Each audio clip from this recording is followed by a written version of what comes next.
डंडौत बंदन अनिक बार, सर्व कला समरथ डोलन ते राखो प्रभु,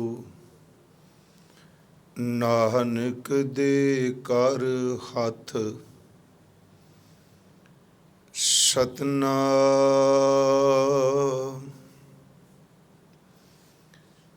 धन वाहे गुरु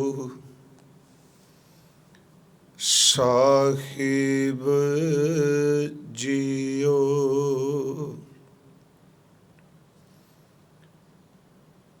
निज कर देखियो जगत मैं, को काहूं को नाहि। नानक थिर हर भगत है, तेह राखो मन माहि।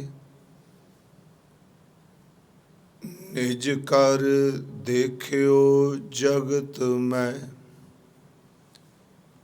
को काहूं को नाहि। नानक थिर हर भगत है, तेह राखो मन माहि। जग रचना सब झूठ है, जान लेहो रे मीत। कह नानक थिर ना रहे, ज्यों बालू की पीत। जग रचना सब झूठ है, जान लेहो रे मीत। कह नानक थिर ना रहे, ज्यों बालू की पीत। वाहिगुरु जी का खालसा, वाहिगुरु जी की फतेह। परम सन्मान योग चवर छतर तख्त दे मालिक, जुगो जुग अटल। साहिब श्री गुरु ग्रंथ साहिब सच्चे पातशाह महाराज जी दी पावन पवित्र हजूरी अंदर सतगुरु गुरु तेग बहादुर जी महाराज सतगुरां दे उचारण कीते हुए अमृत सलोकां दी विचार आपां पिछले दिनां तो रोजाना रात्रि नूं करदे आ रहे हां। अज आप जी ने 48वें और 49वें श्लोक दी 48 और 49 जो श्लोक ने, इन्हां दो श्लोकां दा पाठ सरवण कीता है। आओ आरंभता तो पहला आप संगत अरदास करो। सतगुरु गुरु तेग बहादुर जी महाराज आप विच वरतो, सच्चे पातशाह हिरदे दी भय भावनी ਇਕਾਗਰਤਾ ਦੀ ਦਾਤ ਬਖਸ਼ੋ। ਆਪ ਵਿੱਚ ਵਰਤ ਕੇ ਸਤਿਗੁਰੂ ਜੀ ਆਪਣੇ ਇਹਨਾਂ ਅੰਮ੍ਰਿਤ ਬਚਨਾਂ ਦੀ ਵਿਚਾਰ ਆਪ ਹੀ ਕਰਾ ਲਵੋ। ਸਾਧ ਸੰਗਤ, ਆਪ ਜਿੱਥੇ ਵੀ ਦੇਸ਼ ਪ੍ਰਦੇਸ਼ ਵਿੱਚ ਸੁਣ ਰਹੇ ਹੋ, ਕੋਈ ਰਸਨਾ ਵਿਰਵੀ ਵਾਂਝੀ ਨਾ ਰਹੇ। ਪਿਆਰ ਅਦਬ ਸਹਿਤ ਉਚਾਰਨ ਕਰੋ ਜੀ, ਸਤਨਾਮ ਸ੍ਰੀ ਵਾਹਿਗੁਰੂ ਜੀ। ਕਰੋ ਬਖਸ਼ਿਸ਼, ਫਿਰ ਉਚਾਰਨ ਕਰੋ ਜੀ, ਸਤਨਾਮ ਸ੍ਰੀ ਵਾਹਿਗੁਰੂ ਜੀ। ਸਤਿਗੁਰੂ ਗੁਰੂ ਤੇਗ ਬਹਾਦਰ ਮਹਾਰਾਜ ਜੀ ਨੇ ਅੱਜ ਦੇ ਇਹਨਾਂ 2 ਸ਼ਲੋਕਾਂ ਦੇ ਅੰਦਰ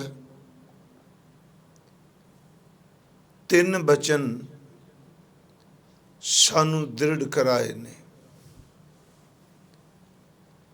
ਪਹਿਲਾ, ਹਜ਼ੂਰ ਬਚਨ ਕਰ ਰਹੇ ਨੇ, ਮੇਰਾ ਇੱਕ ਜ਼ਾਤੀ ਤਜਰਬਾ ਹੈ ਜਾਂ ਮੈਂ ਆਪਣੇ ਜੀਵਨ ਵਿੱਚ ਜੋ ਕੁਝ ਦੇਖਿਆ ਹੈ, ਹਜ਼ੂਰ ਕਹਿੰਦੇ ਨੇ ਉਹਨੂੰ ਮੈਂ ਆਪਣੀ ਰਸਨਾ ਤੋਂ ਬਿਆਨ ਕਰ ਰਿਹਾ ਹਾਂ।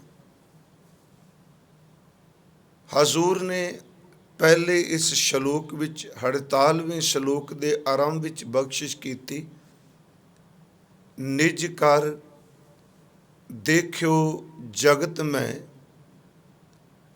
ਕੋ ਕਾਹੂ ਕੋ ਨਾਹੇ। ਨਿਜ ਦਾ ਅਰਥ ਕਰਾਂਗੇ ਆਪਣਤ, ਜਾਂ ਇੱਕ ਸ਼ਬਦ ਦਾਸ ਨੇ ਵਰਤਿਆ ਹੈ ਜ਼ਾਤੀ। ਇਹਦਾ ਮਤਲਬ ਜਿਹੜਾ ਆਪਣਾ ਅਨੁਭਵ ਹੋਵੇ, ਜੋ ਆਪਣੀ ਜ਼ਿੰਦਗੀ ਵਿੱਚ ਨੇੜੇ ਹੋ ਕੇ ਦੇਖਿਆ ਹੋਵੇ। ਸਤਿਗੁਰੂ ਗੁਰੂ ਤੇਗ ਬਹਾਦਰ ਸਾਹਿਬ ਕਹਿੰਦੇ ਨੇ, ਨਿਜ ਘਰ ਦੇਖਿਓ ਜਗਤ ਮੈਂ ਬਹੁਤ ਨੇੜੇ ਹੋ ਕੇ ਆਪਣੇ ਜ਼ਾਤੀ ਤੌਰ ਤੇ ਇਸ ਜਗਤ ਨੂੰ, ਇਸ ਸੰਸਾਰ ਨੂੰ ਦੇਖਿਆ ਹੈ। ਕੀ ਦੇਖਿਆ ਹੈ ਜੀ? ਕਹਿੰਦੇ ਨੇ ਇਸ ਜਗਤ ਵਿੱਚ ਕੋ ਕਾਹੂ ਕੋ ਨਾਹੇ।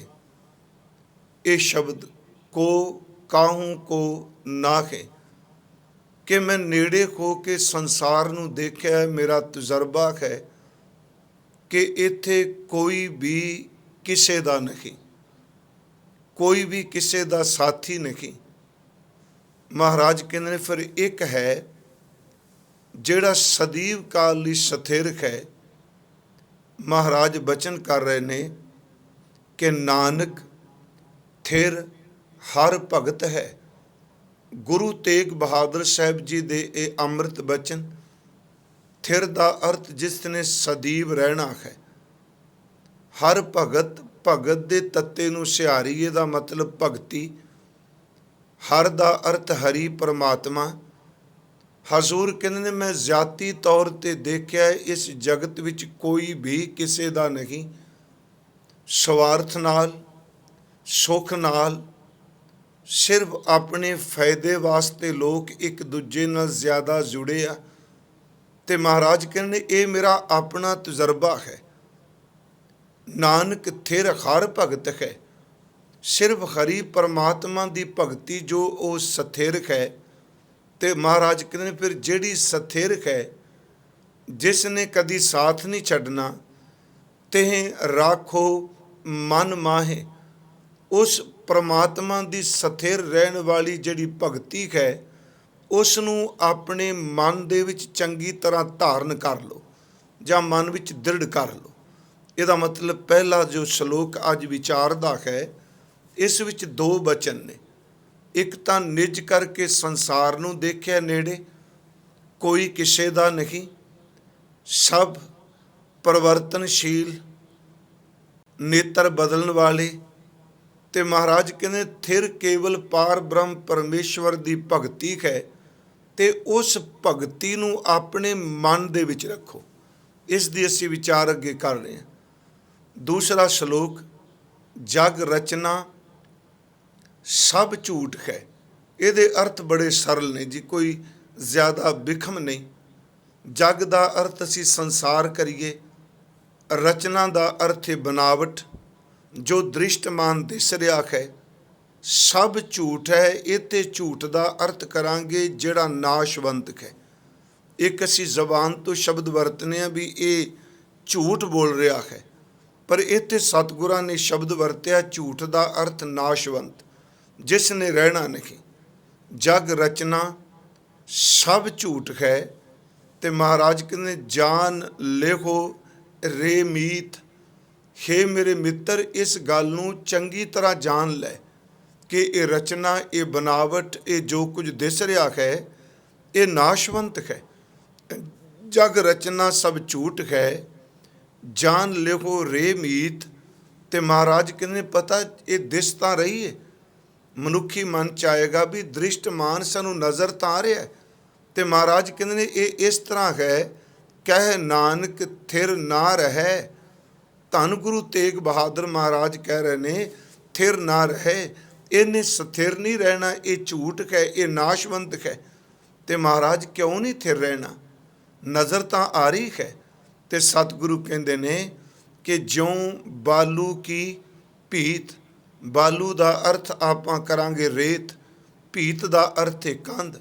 ਜਿਵੇਂ ਰੇਤ ਦੀ ਕੋਈ ਦੀਵਾਰ, ਰੇਤ ਦੀ ਕੋਈ ਕੰਧ ਬਣਾ ਦਿੰਦਾ ਹੈ, ਉਹ ਦਿਸਦੀ ਹੈ, ਉਹਦਾ ਢਾਂਚਾ ਨਜ਼ਰ ਆ ਰਿਹਾ। ਰੇਤ ਗਿੱਲੀ ਪਾਣੀਆਂ ਵਾਲੀ ਹੋਵੇ, ਉਸ ਨਾਲ ਕੰਧ ਉਸਰ ਜਾਏਗੀ, ਪਰ ਜਦੋਂ ਥੋੜ੍ਹਾ ਜਿਹਾ ਸੂਰਜ ਦੀ ਕਿਰਨ ਜਾਂ ਕਿਤੇ ਤੇਜ਼ ਹਵਾ ਚੱਲੇਗੀ, ਉਹ ਦਿਸਦਾ ਹੋਇਆ ਕੰਧ ਦਾ ਜਿਹੜਾ ਢਾਂਚਾ ਹੈ ਉਹ ਇੱਕੋ ਦਮ ਬਿਖਰ ਕੇ ਕੰਧ ਜਿਹੜੀ ਹੈ ਉਹ ਰੇਤ ਜ਼ਮੀਨ ਦੇ ਉੱਤੇ ਵਿਛ ਜਾਏਗੀ।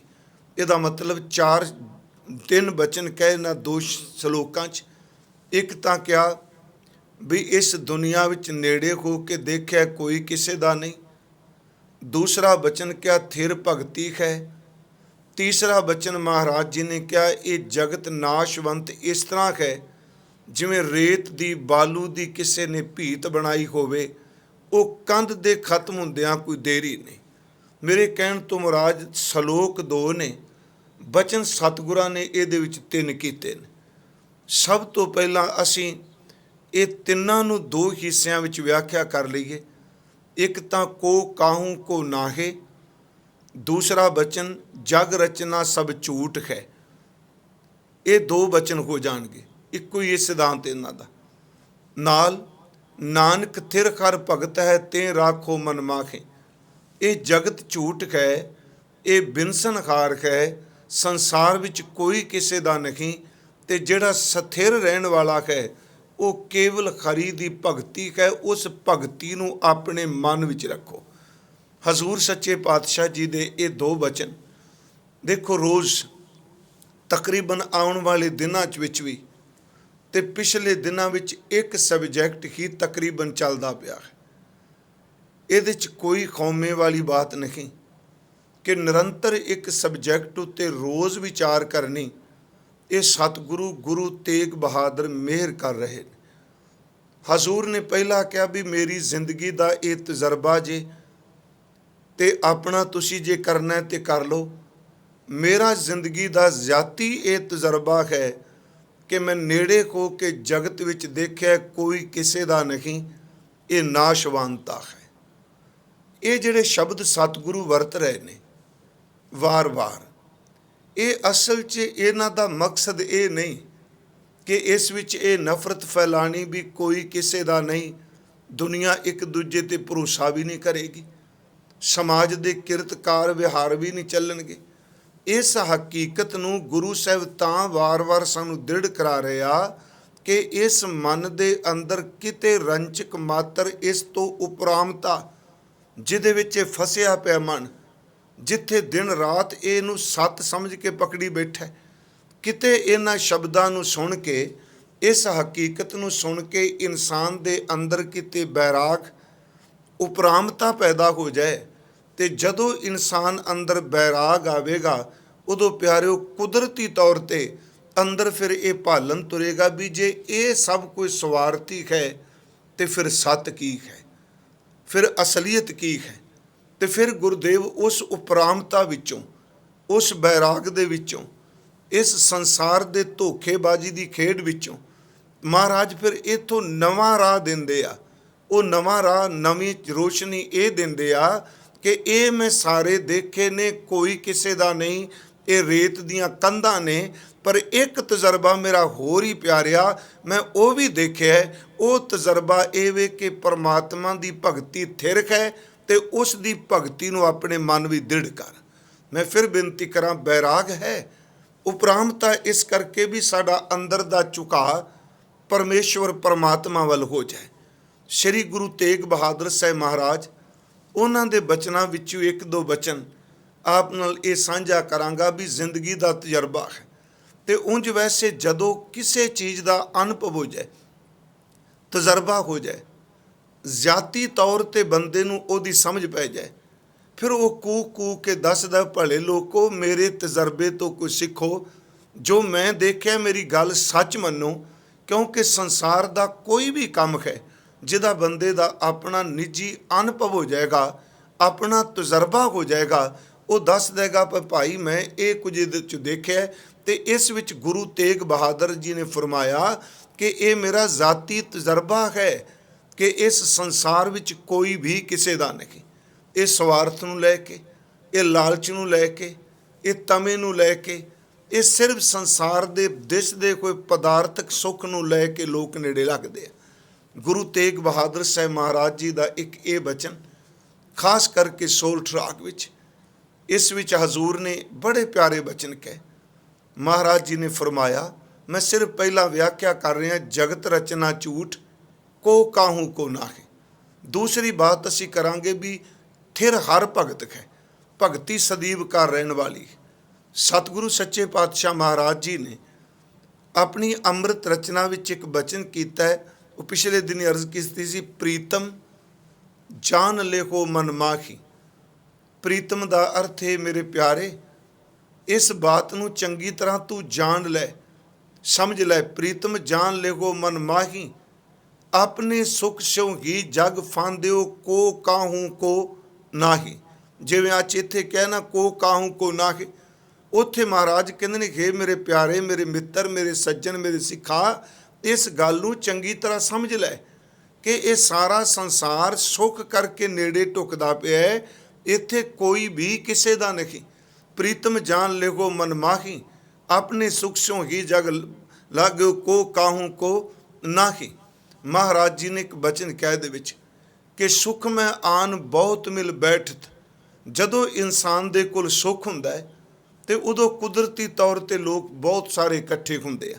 ਉਂਝ ਤਾਂ ਵੈਸੇ ਸਮਾਜ ਦੀ ਇੱਕ ਰੀਤ ਹੈ ਕਿ ਜਦੋਂ ਇਨਸਾਨ ਦੁੱਖ ਵਿੱਚ ਹੁੰਦਾ ਹੈ, ਸਮਾਜਿਕ ਤੌਰ ਤੇ ਮਨੁੱਖ ਸਮਾਜਿਕ ਪ੍ਰਾਣੀ ਹੈ, ਇੱਕ ਦੂਜੇ ਦਾ ਦੁੱਖ ਮਿਟਾਉਣ ਵਾਸਤੇ ਲੋਕ ਇਕੱਠੇ ਹੋ ਜਾਂਦੇ ਆ। ਪਰ ਅਕਸਰ ਅਸੀਂ ਦੇਖਿਆ ਕਿ ਸੁੱਖ ਵਿੱਚ ਬਹੁ ਗਿਣਤੀ ਵਿੱਚ ਲੋਕ ਹੁੰਦੇ ਆ ਤੇ ਸੁੱਖ ਵਿੱਚ ਆਏ ਹੋਏ ਲੰਬੇਰਾ ਸਮਾਂ ਟਿਕਦੇ ਆ। ਇਸ ਬੇਨਤੀ ਨੂੰ ਫਿਰ ਸੁਣਿਓ ਆਪ ਜੀ। ਮਹਾਰਾਜ ਨੇ ਕਿਹਾ, ਪ੍ਰੀਤਮ ਜਾਨ ਲਿਓ ਮਨ ਮਾਹੀ, ਆਪਣੇ ਸੁਖ ਸਿਉ ਹੀ ਸਭ, ਆਪਣੇ ਸੁਖ ਸਿਉ ਹੀ ਜਗ ਫਾਂਦਿਓ ਕੋ ਕਾਹੂ ਕੋ ਨਾਹੀ। ਜਦੋਂ ਆਪ ਦੇ ਇਸ ਘਰ ਵਿੱਚ ਸੁੱਖ ਦਾ ਕੋਈ ਫੰਕਸ਼ਨ ਹੋਵੇ, ਕਦੀ ਦੇਖੋ ਖੁਸ਼ੀ ਦਾ ਕੋਈ ਵੀ ਘਰ ਸਮਾਗਮ ਹੋਵੇ, ਲੋਕ ਕਿੰਨਾ ਕਿੰਨਾ ਚਿਰ ਰੁਕ ਜਾਂਦੇ ਆ। ਅਸੀਂ ਦੇਖਦੇ ਹਾਂ 2-2 3-3 ਦਿਨ, ਕਈ ਦਿਨ ਸੁੱਖ ਵਿੱਚ ਸ਼ਮੂਲੀਅਤ ਕਰਦੇ ਆ। ਪਰ ਜਦੋਂ ਬੰਦੇ ਤੇ ਦੁੱਖ ਹੁੰਦਾ ਹੈ, ਇਹ ਅਸਲੀਅਤ ਹੈ, ਮੌਤ ਹੁੰਦੀ ਜਾਂ ਇਹ ਕੋਈ ਦੁੱਖ ਹੁੰਦਾ ਹੈ, ਤੇ ਉਸ ਵਕਤ ਇਹ ਸਮਾਜ ਆਉਂਦਾ ਜ਼ਰੂਰ ਹੈ। ਕਾਫੀ ਬੰਦੇ ਤਾਂ ਸਿਰਫ ਇੱਥੋਂ ਘਰੋਂ ਆਉਂਦੇ ਆ, ਚਲੋ ਪ੍ਰਾਣੀ ਦੀ ਮੌਤ ਹੋ ਗਈ ਹੈ, ਅਸੀਂ ਸਿੱਧੇ ਸ਼ਮਸ਼ਾਨ ਘਾਟ ਪਹੁੰਚਾਂਗੇ। ਕੋਈ ਬੰਦੇ ਕਹਿ ਦਿੰਦੇ ਆ ਨਹੀਂ ਆਪਾਂ ਇਹਦੇ ਚੌਥੇ ਤੇ ਪਹੁੰਚ ਜਾਵਾਂਗੇ। ਮੇਰੇ ਕਹਿਣ ਤੋਂ ਮੁਰਾਦ ਦੁੱਖ ਵਿੱਚ ਬੰਦਾ ਆਪਣੀ ਕੰਨੀ ਕਤਰਾਉਂਦਾ ਹੈ, ਆਪਣਾ ਆਪ ਬਚਾਉਣਾ ਚਾਹੁੰਦਾ ਹੈ, ਬਹੁ ਗਿਣਤੀ 'ਚ ਸਾਰੇ ਨਹੀਂ। ਸੁੱਖ ਵਿੱਚ ਸਮਾਂ ਕੱਢ ਕੇ ਆ ਜਾਂਦਾ ਹੈ ਪਿਆਰਿਓ, ਦੁੱਖ ਵਿੱਚ ਨਹੀਂ ਆਉਂਦਾ। ਮਹਾਰਾਜ ਕਹਿੰਦੇ ਆ ਕਿ ਇਹ ਗੱਲ ਯਾਦ ਰੱਖ ਕਿ ਸੁੱਖ ਮੈਂ ਆਨ ਬਹੁਤ ਮਿਲ ਬੈਠਤ, ਬਹੁਤ ਸਾਰੇ ਇਕੱਠੇ ਹੋ ਜਾਂਦੇ ਨੇ, ਪਰ ਦੁੱਖ ਵਿੱਚ ਕੋਈ ਵੀ ਨੇੜੇ ਨਹੀਂ ਢੁਕਦਾ। ਸੁੱਖ ਮੈਂ ਆਨ ਬਹੁਤ ਮਿਲ ਬੈਠਤ, ਇਹਦੇ ਵਿੱਚ ਕੋਈ ਵੀ ਨੇੜੇ ਦੁੱਖ ਵਿੱਚ ਆ ਹੀ ਨਹੀਂ ਰਿਹਾ। ਪ੍ਰੀਤਮ ਜਾਨ ਲਿਖੋ ਮਨ ਮਾਹੀ, अपने सुख सो ही जग फांद्यो, को काहू को नाही। सुख में आन बहुत मिल बैठत, रहत चौं दिश घेरै। चार चवेरे घेर दिया, विपत परी सब ही संग छाड़त, को ना आवत नेरै। ਜਦੋਂ ਕੋਈ ਮੁਸੀਬਤ ਪੈ ਗਈ, ਕੋਈ ਪੀੜਾ ਪੈ ਗਈ, ਵੇਖੋ ਮੁਸੀਬਤ ਕਿਸੇ ਰੂਪ ਵਿੱਚ ਵੀ ਆ ਸਕਦੀ ਹੈ। ਮੁਸੀਬਤ ਦਾ ਕੋਈ ਇੱਕ ਰੂਪ ਥੋੜਾ ਹੁੰਦਾ ਹੈ। ਬਿਮਾਰੀ ਦੇ ਰੂਪ ਵਿੱਚ ਮੁਸੀਬਤ ਆ ਸਕਦੀ ਹੈ। ਧਨ ਦਾ ਚਲੇ ਜਾਣਾ, ਬਿਜ਼ਨਸ ਦਾ ਫੇਲ ਹੋ ਜਾਣਾ, ਇਹਦੇ ਰੂਪ ਵਿੱਚ ਮੁਸੀਬਤ ਆ ਸਕਦੀ ਹੈ। ਸੰਸਾਰ ਦੇ ਅੰਦਰ ਪੁੱਤਰ ਧੀਆਂ, ਭੈਣ ਭਰਾ, ਇਹ ਜਿਹੜੇ ਰਿਸ਼ਤੇ ਨੇ, ਇਹਨਾਂ ਦੇ ਵਿੱਚ ਕੋਈ ਨਾ ਕੋਈ ਅਣਬਣ ਕਰਕੇ ਵੀ ਮੁਸੀਬਤ ਆ ਸਕਦੀ ਹੈ। ਇਨਸਾਨ ਕਿਸੇ ਜਗ੍ਹਾ 'ਤੇ ਜਾਂਦਾ ਹੈ, ਕਿਸੇ ਕੁਦਰਤੀ ਆਫਤ ਵਿੱਚ ਫਸ ਜਾਂਦਾ ਹੈ, ਉਹ ਵੀ ਤਾਂ ਇੱਕ ਵਿਪਤ ਮੁਸੀਬਤ ਹੈ ਨਾ। ਮਹਾਰਾਜ ਕਹਿੰਦੇ ਨੇ ਮੁਸੀਬਤ ਕੋਈ ਇੱਕ ਤਰ੍ਹਾਂ ਦੀ ਨਹੀਂ, ਇਹ ਕਈ ਰੂਪਾਂ ਵਿੱਚ, ਕਈ ਸ਼ਕਲਾਂ ਵਿੱਚ ਆਉਂਦੀ, ਪਰ ਅੰਦਰ ਨੂੰ ਓਨਾ ਹੀ ਦੁਖੀ ਕਰਦੀ ਹੈ। ਦੁੱਖ ਅੰਦਰ ਦਾ ਇੱਕ ਹੀ ਹੈ, ਮੁਸੀਬਤ ਵੱਖ-ਵੱਖ ਰੂਪਾਂ ਵਿੱਚ ਆ ਜਾਂਦੀ ਹੈ। ਮਹਾਰਾਜ ਕਹਿੰਦੇ ਸੁਖ ਮੈਂ ਆਨ ਬਹੁਤ ਮਿਲ ਬੈਠਤ, ਰਹਿਤ ਚੌਂ ਦਿਸ਼ ਘੇਰੈ। ਵਿਪਤ ਪਰੀ ਸਭ ਹੀ ਸੰਗ ਛਾੜਤ, ਕੋਊ ਨਾ ਆਵਤ ਨੇਰੈ। ਮੁਸੀਬਤ ਵਿੱਚ ਕੋਈ ਨੇੜੇ ਨਹੀਂ ਆਉਂਦਾ ਪਿਆ। ਮਹਾਰਾਜ ਅੱਗੇ ਬਚਨ ਕਰਦੇ ਆ, ਇੱਥੋਂ ਤੱਕ ਗੁਰੂ ਗ੍ਰੰਥ ਸਾਹਿਬ 'ਚ ਇੱਕ ਬਚਨ ਹੈ ਭਗਤ ਕਬੀਰ ਸਾਹਿਬ ਜੀ ਦਾ, ਉਹ ਵੀ ਸੋਰਠ ਰਾਗ ਵਿੱਚ ਹੈ। ਦੇਖੋ, ਮਰਨ ਤੋਂ ਬਾਅਦ ਤਾਂ ਚਲੋ ਹੈ ਹੀ ਇਹ ਪ੍ਰਮਾਤਮਾ ਦਾ ਇਹ ਸੱਚ, ਜਿਉਂਦੇ ਜੀ ਵੀ ਇਹ ਸੱਚ ਹੈ ਜ਼ਿੰਦਗੀ ਦੇ ਅੰਦਰ। ਭਗਤ ਕਬੀਰ ਸਾਹਿਬ ਜੀ ਨੇ ਆਪਣੀ ਬਾਣੀ 'ਚ ਬਚਨ ਹੈ ਉਹਨਾਂ ਦਾ, ਕਹਿੰਦੇ ਨੇ ਇਨਸਾਨ ਠੱਗੀ ਮਾਰ ਕੇ, ਪਾਪ ਕਰਕੇ, ਕਈ ਤਰ੍ਹਾਂ ਦੇ ਧੋਖੇ ਲੋਕਾਂ ਨੂੰ ਦੇ ਕੇ ਪਰਾਈ ਦੌਲਤ ਇਕੱਠੀ ਕਰਕੇ ਲਿਆਉਂਦਾ ਹੈ, ਅਤੇ ਜਿੰਨੀ ਦੇਰ ਤੱਕ ਉਹ ਲਿਆ ਰਿਹਾ ਹੈ ਉਨੀ ਦੇਰ ਤੱਕ ਇਸਤਰੀ ਵੀ ਖੁਸ਼, ਬੱਚੇ ਵੀ ਖੁਸ਼, ਪਰਿਵਾਰ ਵੀ ਖੁਸ਼। ਅਤੇ ਮਹਾਰਾਜ ਕਹਿੰਦੇ ਆ ਇਹ ਗੱਲ ਯਾਦ ਰੱਖੀ, ਤੇਰੇ ਇਸ ਪਾਪ ਦੀ ਕਮਾਈ ਵਿੱਚ, ਤੇਰੇ ਇਸ ਲੋਕਾਂ ਦੇ ਨਿਚੋੜੇ ਹੋਏ ਖੂਨ ਦੇ ਵਿੱਚ ਪੁੱਤਰ ਧੀ ਇਸਤਰੀ ਸ਼ਮੂਲੀਅਤ ਕਰਨਗੇ, ਪਰ ਜਿਸ ਵਕਤ ਇਸ ਪਾਪ ਦਾ ਲੇਖਾ ਦੇਣਾ ਪੈਣਾ, ਉੱਥੇ ਨਾ ਇਸਤਰੀ ਨੇ ਖਲੋਣਾ, ਨਾ ਪੁੱਤਰ ਨੇ, ਨਾ ਧੀ ਨੇ। ਅਤੇ ਮਹਾਰਾਜ ਕਹਿੰਦੇ ਨੇ ਇਹ ਤਾਂ ਚਲੋ ਮਰਨ ਤੋਂ ਬਾਅਦ ਦੀ ਗੱਲ ਕਹੀਏ ਵੀ ਤੇਰਾ ਕਿਸੇ ਨੇ ਸਾਥ ਨਹੀਂ ਦੇਣਾ ਤੇਰੀ ਜਿੰਦ ਦਾ, ਪਰ ਨਾਲ ਹੀ ਗੱਲ ਯਾਦ ਰੱਖੀ, ਜਿਨ੍ਹਾਂ ਨੂੰ ਤੂੰ ਇੰਨਾ ਕੁਝ ਦੇ ਰਿਹਾ ਹੈ ਇਹ ਕੋਈ ਕਿਸੇ ਦਾ ਨਹੀਂ। ਇਹ ਗੱਲ ਯਾਦ ਰੱਖ, ਜਿਸ ਦਿਨ ਬੁਢੇਪਾ ਆ ਗਿਆ, ਸਰੀਰ ਨਿਢਾਲ ਹੋ ਗਿਆ, ਮੈਂ ਸਾਰਿਆਂ ਦੀ ਗੱਲ ਨਹੀਂ ਕਰ ਰਿਹਾ, ਬਹੁ ਗਿਣਤੀ 'ਚ ਬੰਦਾ ਪਾਣੀ ਦਾ ਘੁੱਟ ਮੰਗਦਾ ਹੈ, ਅਤੇ ਗੁਰੂ ਗ੍ਰੰਥ ਸਾਹਿਬ ਵਿੱਚ ਭਗਤ ਜੀ ਕਹਿੰਦੇ ਨੇ ਜਿਹੜੇ ਸੁੱਖ ਵੇਲੇ ਇੰਨੇ ਨੇੜੇ ਢੁੱਕਦੇ ਸਨ, ਅੱਜ ਬੁਢੇਪੇ ਦਾ ਦੁੱਖ ਆਇਆ, ਤੇਰੀ ਬੁੱਕ ਵਿੱਚ, ਤੇਰੀ ਓਕ ਵਿੱਚ ਕੋਈ ਚੁਲੀ ਪਾਣੀ ਦੀ ਵੀ ਪਾਉਣ ਵਾਸਤੇ ਤਿਆਰ ਨਹੀਂ। ਮਹਾਰਾਜ ਗੁਰੂ ਤੇਗ ਬਹਾਦਰ ਸਾਹਿਬ ਨੇ ਕਿਹਾ ਕਿ ਸੁਖ ਮੈਂ ਆਨ ਬਹੁਤ ਮਿਲ ਬੈਠਤ, ਰਹਿਤ ਚੌਂ ਦਿਸ਼ ਘੇਰੈ। ਵਿਪਤ ਪਰੀ ਸਭ ਹੀ ਸੰਗ ਛਾੜਤ, ਕੋਊ ਨਾ ਆਵਤ ਨੇਰੈ। ਕਬੀਰ ਸਾਹਿਬ ਨੇ ਕਿਹਾ ਬਹੁ ਪਰਪੰਚ ਕਰ ਪਰ ਧਨ ਲਿਆਵੈ, ਸੁਤ ਦਾਰਾ ਪੈ ਆਨ ਲੁਟਾਵੈ। ਮਨ ਮੇਰੇ ਭੂਲੇ ਕਪਟ ਨਾ ਕੀਜੈ, ਅੰਤ ਨਬੇਰਾ ਤੇਰੇ ਜੀ ਪੈ ਲੀਜੈ। ਇਸ ਬੇਨਤੀ ਨੂੰ ਫਿਰ ਸੁਣਿਓ, ਹਰ ਇੱਕ ਦੀ ਜਿੰਦ ਨੇ, ਕੋਈ ਵੀ ਇਨਸਾਨ ਹੈ, ਇਹ ਜੋ ਕੁਝ ਕਰ ਰਹੇ ਅਸੀਂ ਇਹਦਾ ਲੇਖਾ ਹੈ। ਇਹ ਗੱਲ ਵੱਖਰੀ ਕਿ ਮੈਨੂੰ ਅੱਜ ਸਮਝ ਨਹੀਂ, ਮੈਂ ਦ੍ਰਿਸ਼ਟਮਾਨ 'ਚ ਕਹਾਂਗਾ ਨਹੀਂ, ਸਭ ਕੁਝ ਇੱਥੇ ਹੀ ਹੈ, ਕੋਈ ਸ਼ੱਕ ਨਹੀਂ, ਇੱਥੇ ਸਭ ਕੁਝ ਹੈ। ਪਰ ਗੁਰੂ ਜੀ ਕਹਿੰਦੇ ਆ ਆਖਰ ਜਦੋਂ ਇਹ ਕਾਇਆ ਨੂੰ, ਇਸ ਆਤਮ ਨੇ ਛੱਡ ਕੇ ਜਾਣਾ ਹੈ, ਕੋਈ ਐਸੀ ਵੀ ਆਤਮਾ ਵਾਸਤੇ, ਜੀਓ ਵਾਸਤੇ ਉਹ ਹੈ ਕਿ ਥਾਂ ਕਹੋ ਜਾਂ ਸ਼ਬਦ ਵਰਤਾਂ, ਕੋਈ ਉਹ ਵੀ ਵਰਤਾਰਾ ਹੈ ਜਿੱਥੇ ਤੇਰੀ ਜਿੰਦ ਨੂੰ ਪੁੱਛਿਆ ਜਾਣਾ ਵੀ ਕਿਹੜੇ ਤੂੰ ਕਰਮ ਕਰਕੇ ਆਇਆ। ਮਹਾਰਾਜ ਨੇ ਬਾਣੀ 'ਚ ਕਿਹਾ ਬਹੁ ਪ੍ਰਪੰਚ ਕਰ ਪਰ ਧਨ ਲਿਆਵੈ, ਸੁਤ ਦਾਰਾ ਪੈ ਆਨ ਲੁਟਾਵੈ। ਮਨ ਮੇਰੇ ਭੂਲੇ ਕਪਟ ਨਾ ਕੀਜੈ। ਕਿਉਂ ਕਰਨਾ ਕਿਸੇ ਨਾਲ ਕਪਟ, ਕਿਉਂ ਧੋਖਾ ਕਰਨਾ ਪਿਆ ਮਨਾ। ਅਤੇ ਪਿਆਰਿਓ, ਧੋਖਾ ਕਰਨ ਨਾਲ ਮੈਂ ਵੈਸੇ ਕਈ ਵਾਰ ਸੋਚਣਾ, ਕਿਸੇ ਇਮਾਨਦਾਰ ਸ਼ਰੀਫ ਬੰਦੇ ਨਾਲ ਧੋਖਾ ਕਰ ਰਹੇ ਹਾਂ, ਕਪਟ ਕਰ ਰਹੇ ਹਾਂ, ਛਲ ਕਰ ਰਹੇ ਹਾਂ, ਅਸਲ 'ਚ ਉਹਦੇ ਨਾਲ ਨਹੀਂ ਕਰ ਲੈ, ਅਸੀਂ ਆਪਣੀ ਆਤਮਾ ਨਾਲ ਕਰਨੇ, ਆਪਣੇ ਅੰਦਰ ਨਾਲ ਕਰਨੇ ਪਏ। ਕਬੀਰ ਸਾਹਿਬ ਕਹਿੰਦੇ ਮਨ ਮੇਰੇ ਭੂਲੇ ਕਪਟ ਨਾ ਕੀਜੈ, ਅੰਤ ਨਬੇਰਾ ਤੇਰੇ ਜੀ ਪੈ ਲੀਜੈ। ਛਿਨ ਛਿਨ ਤਨ ਛੀਜੈ, ਖਿਨ ਖਿਨ ਕਰਕੇ ਤੇਰੀ ਦੇਹੀ ਜਿਹੜੀ ਇਹ ਛਿਜ ਰਹੀ ਹੈ, ਛਿਨ ਛਿਨ ਤਨ ਛੀਜੈ। ਜਰਾ ਜਨਾਵੈ ਤਬ ਤੇਰੀ ਓਕ, ਕੋਈ ਪਾਣੀਓ ਨਾ ਪਾਵੈ। ਕਹਿਤ ਕਬੀਰ ਕੋਈ ਨਹੀਂ ਤੇਰਾ, महाराज कहते इत्थे कोई भी तेरा नहीं, कोई भी तेरा ऐसा नहीं जिहड़ा साध है। इसे नूं गुरु तेग बहादुर कहते ने मेरा तजर्बा है जिंदगी का भी इत्थे कोई किसे दा नहीं, ये सिर्फ स्वार्थ दे ने। ते सतगुरु का यह बचन कि सुख में आन बहुत मिल बैठत रहत चौं दिश घेरै, विपत परी सब ही संग छाड़त को न आवत नेरै, घर की नार बहुत हित जांस्यों सदा रहत संग लागी। महाराज कहते ने जब ही खंस तजी ए काया प्रेत प्रेत कर भागी, ए बिद को व्यवहार बन्यो है जांस्यो निको लगायो, अंत बार नानक बिन हर जी को काम नायो सिर्फ खरी तो बिना। सतगुरु गुरु नानक साहब महाराज हजूर दे कुछ बचन ऐसे ने 19 रागां च गुरु नानक साहब दी अमृत बाणी है। कुछ बचन ऐसे ने ਜਿਹੜੇ बाल वरेस नाल बचपन नाल भी संबंधित ने। ते ये भी दास ने एक बार बेनती की सी कि गुरु नानक साहब ने इस संसार विच किसी देहधारी तो दीक्षित हो के चेला बन के सिक्ख्या नहीं लई। इस बेनती नूं कि कई बारी सुनन विच पढ़न भी साडे आउंदा है ना जी कि उन्हां दा आ गुरु सी आ गुरु सी। नहीं प्यारिओ, गुरु नानक साहब ने इस संसार विच किसी देहधारी इंसान तो किसी मानव तो दीक्षित नहीं होए, क्योंकि जदों वो आउंदे आ एक तां सानूं अमृत बाणी विचों मिलदा है, ते दूसरा भाई साहब ने भी एक शब्द वरतिया उहदे विचों कहंदे ने सतगुरु नानक प्रगटिया है। उन्हां दे आगमन वेले शब्द सतगुरु वरतिया। जां असीं पाठ करने कल ताਰਨ गुर नानक आया, उन्हां दे बचपन दीयां कुछ घटनावां ने। मैं एक बेनती उहदे चों करनी है, जिवें हजूर दा पट्टी लिखण दा पांदे नूं उपदेश, बृजनाथ नूं उपदेश जां वैद नूं उपदेश, खेती खरी करन वाला प्रसंग, क्योंकि असीं श्री ननकाणा साहिब आपां जा के आए हैं तो वह गुरुद्वारा क्यारा साहिब जिहड़ा है वो इस गल वो कायम है अजे तक। ननकाणा साहिब तो दूरी ते गुरुद्वारा है, उस विच क्यारा साहिब जिन्हों आपां कहने महाराज जी दे उत्थे जिहड़े कौतक ने उन्हां नूं असीं अखां नाल वो स्थान देखिया है। तो मैनूं उस ते ग्यां गल याद आई कि जदों खेत विच मੱਝਾਂ वड़ियां मही पई, मੱਝਾਂ ने वो खेत उजाड़िया तो उस जिमीदार ने रौला बहुत पाया। तो महाराज जी ने जिहड़े शब्द कहे सुनने वाले सन।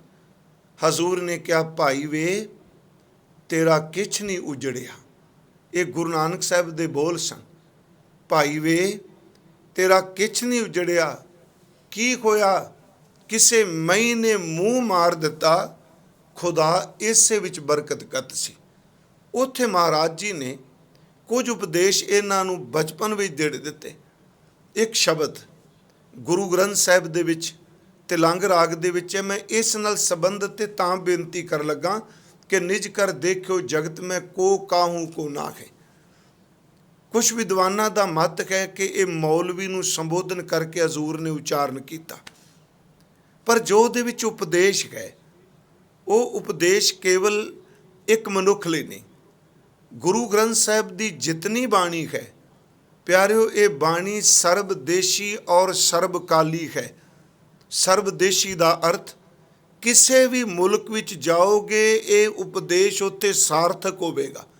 ये नहीं कि हिंदुस्तान विच ये उपदेश ठीक चल सकता है जी, ये अमेरिका विच गए उत्थे नहीं चल सकता, उत्थे मुल्क होर है। जिहड़ा रूहानीयत का उपदेश हुंदा है वो एक देशी नहीं ते एक काली नहीं। एक काली का मतलब एक समय का बाउंड नहीं कि ये गल बड़ी पुरानियां सन जी हुण वर्तमान विच नहीं। नहीं प्यारिओ, रूहानीयत का उपदेश सर्वदेशी ते सर्वकाली है। हर खित्ते विच लागू हुंदा है ते हर समय लागू हुंदा है, वो निरार्थक नहीं हुंदा। जिवें असीं बाणी च बड़े पुरातन घटनावां पढ़ने। अज भी मैं एक उदाहरण देनी। देखो प्रहलाद ध्रुव नूं होया किन्ना चिर हो चुका है। आपां ये कहांगे तां पुराने समय की गल है, पर वो पुराने समय की जिहड़ी घटना है वो वर्तमान विच भी सार्थक है। जिवें सतगुरु ने कहा राम जपो जी ऐसे ऐसे, ध्रुव प्रहलाद जपियो हर जैसे। ध्रुव प्रहलाद पुरातनता है, भावें वो पुराण विचों आए भगत ने, वो पुरातनता है, ਤੇ ਰਾਮ ਜਪੋ ਜੀ ਐਸੇ ਐਸੇ, ਇਹ ਵਰਤਮਾਨਤਾ ਹੈ। ਕਬੀਰ ਸਾਹਿਬ ਨੇ ਜਦੋਂ ਉਚਾਰਨ ਕੀਤਾ ਉਦੋਂ ਵੀ ਵਰਤਮਾਨ, ਸਦੀਆਂ ਲੰਘ ਗਈਆਂ, ਅੱਜ ਵੀ ਇਹ ਸ਼ਬਦ ਧਰਤੀ ਦੇ ਕਿਸੇ ਖਿੱਤੇ ਵਿੱਚ ਵੀ ਚਲੇ ਜਾਓ, ਇਹ ਸਰਬਦੇਸ਼ੀ ਤੇ ਸਰਬਕਾਲੀ ਹੈ। ਇਹ ਉਹਦੇ ਤੇ ਢੁਕੇਗਾ, ਕਿਉਂਕਿ ਇਹ ਰੂਹਾਨੀਅਤ ਹੈ ਸਾਰੀ ਗੁਰੂ ਗ੍ਰੰਥ ਸਾਹਿਬ ਜੀ ਦੀ ਅੰਮ੍ਰਿਤ ਬਾਣੀ 'ਚ। ਇਸ ਰੂਹਾਨੀਅਤ ਵਿੱਚੋਂ ਸਮਾਜਿਕ ਤੌਰ ਤੇ ਵੀ ਜੀਣ ਦੀ ਗੁਰਦੇਵ ਨੇ ਸਾਨੂੰ ਸੋਝੀ ਸਮੱਤ ਬਖਸ਼ੀ। ਉਹ ਸ਼ਬਦ ਜਿਹੜਾ ਤਿਲੰਗ ਰਾਗ ਦਾ ਹੈ, ਉਸ ਵਿੱਚ ਆਮ ਤੌਰ 'ਤੇ ਅਸੀਂ ਕਹਿੰਦੇ ਹਾਂ ਫਾਰਸੀ ਦਾ ਇਹ ਸ਼ਬਦ ਹੈ। ਫਾਰਸੀ ਦੇ ਲਫ਼ਜ਼ ਨੇ ਕਿ ਯਕ ਅਰਜ਼ ਗੁਫਤਮ ਪੇਸ਼ ਤੋਂ ਦਰ ਗੋਸ਼ ਕੁਨ ਕਰਤਾਰ, ਹੱਕਾ ਕਬੀਰ ਕਰੀਮ ਤੂੰ ਬੇਐਬ ਪਰਵਦਗਾਰ। ਮੈਂ ਤਾਂ ਬੇਨਤੀ ਕਰ ਰਿਹਾ ਵੀ ਨਿਜ ਕਰ ਦੇਖਿਓ ਜਗਤ ਮੈਂ। ਗੁਰੂ ਜੀ ਕਹਿੰਦੇ ਸਾਡਾ ਤਜਰਬਾ ਹੈ, ਗੁਰੂ ਤੇਗ ਬਹਾਦਰ ਸਾਹਿਬ ਜੀ। ਇਹ ਸ਼ਬਦ ਮੈਂ ਅਰਜ਼ ਕੀਤੀ, ਫਾਰਸੀ ਦੇ ਕੁਝ ਲਫ਼ਜ਼ ਨੇ, ਪਰ ਜੇ ਅਸੀਂ ਕਹੀਏ ਵੀ ਸਾਰਾ ਫਾਰਸੀ ਵਿੱਚ ਹੈ, ਜਿਹੜਾ ਸ਼ਬਦਾਰਥ ਟੀਕਾ ਹੈ ਸ਼੍ਰੋਮਣੀ ਕਮੇਟੀ ਨੇ ਜਿਹੜਾ ਛਾਪਿਆ 4 ਭਾਗਾਂ ਵਿੱਚ, ਜਦੋਂ ਇਹ ਰਾਗ ਸ਼ੁਰੂ ਹੁੰਦਾ ਹੈ ਤੇ ਉਸ ਸ਼ਬਦ ਅਰਥ ਦੇ ਟੀਕਾਕਾਰ ਜਿਹੜੇ ਨੇ ਉਹ ਇਹਦੇ ਸ਼ਬਦ ਦੇ ਆਰੰਭ ਵਿੱਚ ਕਹਿੰਦੇ ਨੇ ਕਿ ਇਹ ਸ਼ਬਦ ਕਿਸੇ ਮੁਸਲਮਾਨ ਨੂੰ ਮੁਖਾਤਬ ਕਰਕੇ ਗੁਰਦੇਵ ਨੇ ਉਹਦੇ ਪ੍ਰਤੀ ਉਚਾਰਨ ਕੀਤਾ ਹੈ। ਇਸ ਸ਼ਬਦ ਵਿੱਚ ਫਾਰਸੀ ਦੇ ਲਫ਼ਜ਼ ਨੇ, ਫਾਰਸੀ ਦੀ ਸ਼ਬਦਾਵਲੀ ਹੈ, ਪਰ ਮੁਕੰਮਲ ਸ਼ਬਦ ਫਾਰਸੀ 'ਚ ਨਹੀਂ, ਭਾਵੇਂ ਮੈਂ ਵੀ ਇਹ ਸ਼ਬਦ ਵਰਤਾ ਰਿਹਾ ਫਾਰਸੀ 'ਚ। ਉਹ ਕਹਿੰਦੇ ਨੇ ਦਰਅਸਲ ਇਹ ਸ਼ਬਦ ਰੇਖਤਾ ਵਿੱਚ ਹੈ। ਫਿਰ ਬੇਨਤੀ ਸੁਣਿਓ, ਫਾਰਸੀ ਇਹ ਲਵੇ ਰੇਖਤਾ, ਉਦੋਂ ਅਜੇ ਉਰਦੂ ਨਹੀਂ ਸੀ ਹੋਂਦ ਵਿੱਚ ਆਇਆ। ਉਰਦੂ ਆਉਂਦਾ ਸ਼ਾਹਜਹਾਂ ਦੇ ਵੇਲੇ, ਪਰ ਉਸ ਵਕਤ ਕੀ ਸੀ, ਜੇ ਮੈਂ ਭੁੱਲਾਂ ਨਾ ਤਾਂ ਉਸ ਵਕਤ ਰੇਖਤਾ ਸੀ। ਫਾਰਸੀ ਵਾਲੇ ਤੇ ਹਿੰਦਵੀ ਵਾਲੇ ਜਦੋਂ ਆਪਸ ਵਿੱਚ ਇਹ ਗੱਲਬਾਤ ਕਰਦੇ ਸਨ, ਉਹ ਰਲਵੀਂ ਮਿਲਵੀਂ ਗੱਲਬਾਤ ਹੋ ਜਾਂਦੀ ਸੀ। ਉਹਦੇ ਵਿੱਚ ਹਿੰਦੀ ਵੀ ਆ ਜਾਂਦੀ ਸੀ, ਉਹਦੇ ਵਿੱਚ ਫਾਰਸੀ ਵੀ ਆ ਜਾਂਦੀ ਸੀ, ਤੇ ਜਿਹੜੀ ਉਹ ਬੋਲੀ ਵਰਤੀ ਜਾਂਦੀ ਸੀ ਉਹਦੇ ਲਈ ਕਿਹਾ ਜਾਂਦਾ ਸੀ, ਉਹ ਸ਼ਬਦਾਵਲੀ ਕਹਿਲਾ ਭਾਸ਼ਾ ਰੇਖਤਾ। ਰੇਖਤਾ ਦਾ ਅਰਥ ਡਿੱਗਿਆ ਹੋਇਆ ਵੀ, ਜਿਵੇਂ ਇੱਧਰ ਪੂਰਬ ਵਿੱਚ ਅਪਭ੍ਰੰਸ਼ ਕਿਹਾ ਜਾਂਦਾ। ਮੈਂ ਖੈਰ ਇਸ ਵਿਸ਼ੇ 'ਚ ਨਹੀਂ ਜਾਣਾ ਭਾਸ਼ਾ ਦੇ, ਸਿਰਫ ਇੱਕ ਬੇਨਤੀ ਹੈ ਕਿ ਗੁਰੂ ਨਾਨਕ ਸਾਹਿਬ ਮਹਾਰਾਜ ਜੀ ਦੇ ਸ਼ਬਦ ਨੂੰ ਅਸੀਂ ਧਿਆਨ ਨਾਲ ਪੜ੍ਹੀਏ। ਇਸ ਵਿੱਚ ਗੁਰਦੇਵ ਦੱਸਦੇ ਆ ਕਿ ਉਹ ਮੇਰੇ ਮਨਾ ਤੂੰ ਤਹਿਕੀਕਾਤ ਕਰ ਲੈ, ਜਿਵੇਂ ਸਤਿਗੁਰੂ ਨੇ ਕਿਹਾ ਸਾਡਾ ਤਾਂ ਤਜਰਬਾ, ਤੂੰ ਚੰਗੀ ਤਰ੍ਹਾਂ ਤਸੱਲੀ ਕਰ ਲੈ, ਪੜਚੋਲ ਕਰ ਲੈ, ਇੱਥੇ ਕੋਈ ਕਿਸੇ ਦਾ ਨਹੀਂ। ਇਹ ਸ਼ਬਦ ਹੈ ਜੀ, ਥੋੜ੍ਹੇ ਜਿਹੇ ਅਰਥ ਮੈਂ ਇਹਦੇ ਅੱਖਰੀ ਜ਼ਰੂਰ ਕਰਾਂਗਾ। ਸ਼ਬਦ ਹੈ ਯਕ ਅਰਜ਼ ਗੁਫਤਮ ਪੇਸ਼ ਤੋਂ ਦਰ ਗੋਸ਼ ਕੁਨ ਕਰਤਾਰ। ਯਕ ਦਾ ਅਰਥ ਇੱਕ, ਅਰਜ਼ ਦਾ ਅਰਥ ਬੇਨਤੀ। ਯਕ ਅਰਜ਼ ਗੁਫਤਮ ਪੇਸ਼ ਤੋਂ ਦਰ ਗੋਸ਼ ਕੁਨ ਕਰਤਾਰ। ਹੇ ਕਰਤਾਰ ਪਰਮਾਤਮਾ, ਤੂੰ ਕੰਨ ਦੇ ਕੇ ਮੇਰੀ ਇੱਕ ਬੇਨਤੀ ਸੁਣ।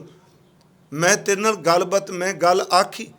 ਯਕ ਅਰਜ਼ ਗੁਫਤਮ ਪੇਸ਼ ਤੋਂ ਦਰ ਗੋਸ਼ ਕੁਨ ਕਰਤਾਰ, ਹੱਕਾ ਕਬੀਰ ਕਰੀਮ ਤੂੰ ਬੇਐਬ ਪਰਵਦਗਾਰ। ਪਰ ਵੇਖੋ ਇਹਦੇ 'ਚ ਕਿਹਾ ਮੇਰੀ ਅਰਜ਼ ਸੁਣ, ਕੰਨ ਦੇ ਕੇ ਸੁਣ। ਮੁਖਾਤਬ ਪਰਮਾਤਮਾ ਨੂੰ ਕਰ ਰਿਹਾ, ਪਰ ਇਹਦੇ ਵਿੱਚ ਜਿਹੜਾ ਅੱਗੇ ਉਪਦੇਸ਼ ਆਵੇਗਾ ਉਹ ਆਈ ਹੈ ਜੋ ਗੁਰੂ ਤੇਗ ਬਹਾਦਰ ਸਾਹਿਬ 9ਵੇਂ ਜਾਮੇ 'ਚ ਕਹਿ ਰਹੇ। ਯਕ ਅਰਜ਼ ਗੁਫਤਮ ਪੇਸ਼ ਤੋਂ ਦਰ ਗੋਸ਼ ਕੁਨ ਕਰਤਾਰ, ਹੱਕਾ ਕਬੀਰ ਕਰੀਬ ਤੂੰ।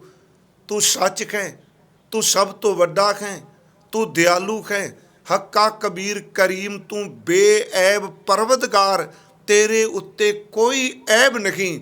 ਪਰਮਾਤਮਾ ਤੂੰ ਸਾਰੀ ਦੁਨੀਆ ਨੂੰ ਰਿਜ਼ਕ ਦੇਣ ਵਾਲਾ ਹੈ। ਯਕ ਅਰਜ਼ ਗੁਫਤਮ ਪੇਸ਼ ਤੋਂ ਦਰ ਗੋਸ਼ ਕੁਨ ਕਰਤਾਰ, ਹੱਕਾ ਕਬੀਰ ਕਰੀਮ ਤੂੰ ਬੇਐਬ ਪਰਵਦਗਾਰ। ਅਗਲਾ ਬਚਨ ਹੈ ਦੁਨੀਆ ਮੁਕਾਮੇ ਫਾਨੀ। ਜੋ ਮੈਂ ਬੇਨਤੀ ਕਰ ਰਿਹਾ ਕਿ ਜਗ ਰਚਨਾ ਸਭ ਝੂਠ ਹੈ। ਦੁਨੀਆ ਮੁਕਾਮੇ ਫਾਨੀ, ਜਿਹੜਾ ਆ ਮੁਕਾਮ ਹੈ ਜਿੱਥੇ ਆਪਾਂ ਰਹਿ ਰਹੇ ਹਾਂ, ਇਹ ਮੁਕਾਮ ਨੇ ਇੱਕ ਦਿਨ ਫਨਾ ਹੋ ਜਾਣਾ ਹੈ। ਦੁਨੀਆ ਮੁਕਾਮੇ ਫਾਨੀ ਤਹਿਕੀਕ ਦਿਲ ਦਾਨੀ। ਹੇ ਮੇਰੇ ਦਿਲਾਂ, ਸਿਆਣੇ ਦਿਲਾ, ਚੰਗੀ ਤਰ੍ਹਾਂ ਤਹਿਕੀਕਾਤ ਕਰ ਲੈ, ਪੜਚੋਲ ਕਰ ਲੈ, ਨਿਰੀਖਣ ਕਰ ਲੈ। ਜੋ ਅਸੀਂ ਤੈਨੂੰ ਤਜਰਬਾ ਦੱਸਣੇ ਪਏ ਇਹ ਕੁਝ ਤੇਰੇ ਨਾਲ ਵਾਪਰਨਾ। ਦੁਨੀਆ ਮੁਕਾਮੇ ਫਾਨੀ ਤਹਿਕੀਕ ਦਿਲਦਾਨੀ, ਮਮ ਸਰ ਮੁਵੇ ਅਜ਼ਰਾਈਲ ਗਿਰਫਤ ਹੈ। ਪਿਆਰਿਆ ਦੇਖ, ਕੋਈ ਕਿਸੇ ਦਾ ਨਹੀਂ। ਮਮ ਸਰ ਮੁਵੇ ਅਜ਼ਰਾਈਲ ਗਿਰਫਤ ਹੈ। ਮੇਰਾ ਸਿਰ, ਮੁਵੇ ਦਾ ਅਰਥ ਕੇਸ਼ਵਾਲ, ਅਜ਼ਰਾਈਲ ਦਾ ਅਰਥ ਮੌਤ ਦਾ ਫਰਿਸ਼ਤਾ। ਇਹਦਾ ਮਤਲਬ ਮੌਤ ਨੇ ਸਮੇਂ ਨੇ ਕਿ ਇਹ ਦਿਲਾਂ ਤੂੰ ਚੰਗੀ ਤਰ੍ਹਾਂ ਪੜਚੋਲ ਕਰ।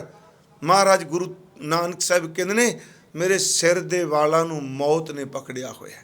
ਇਹਦਾ ਮਤਲਬ ਬੰਦੇ ਨੂੰ ਚੇਤੇ ਕਰਾ ਰਿਹਾ ਕਿ ਇਹ ਜੋ ਕੁਝ ਹੈ ਇਹ ਨਾਸ਼ਵੰਤ ਹੈ। ਮਹਾਰਾਜ ਕਹਿ ਰਹੇ ਨੇ, ਦੁਨੀਆ ਮੁਕਾਮੇ ਫਾਨੀ ਤਹਿਕੀਕ ਦਿਲਦਾਨੀ ਮਮਸਰ ਮੁਵੇ ਅਜ਼ਰਾइल गिरफ्त दिल केच ना दानी रहाओ। अगले बचन ने जन पिसर पदर बिरादरा कस नेस दस तंगीर, इस्त्री पुत्र पिता भरा रिश्तेदार साख संबंधी कोई काहू को नहीं। महाराज कहते कस नेस दस तंगीर, इत्थे कोई भी ऐसा नहीं कि जिन्ने तेरे डिगे कोई दी बाह नूं घुट के पकड़ लेना। जन पिसर पदर बिरादरा कस नेस दस तंगीर, आखिर बेअफ्तम कच ना दारद चूं शबद तकबीर। कहते आखिर जदों मैं डिग्या, जदों मौत आई, तकबीर का अर्थ जदों जनाजे नाल पढ़ी जाण वाली नमाज की तैयारी हो गई।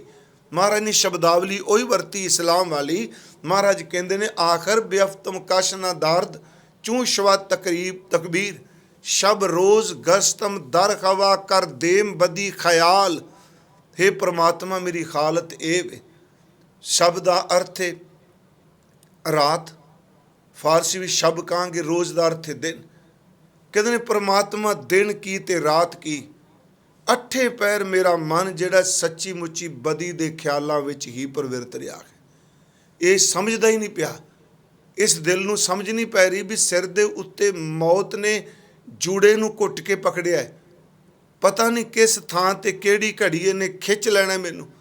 सब रोज़ गश्तम दर हवा कर देम बदी ख्याल, गाहे ना नेकी कार करदम मम ई चिन्नी अहवाल।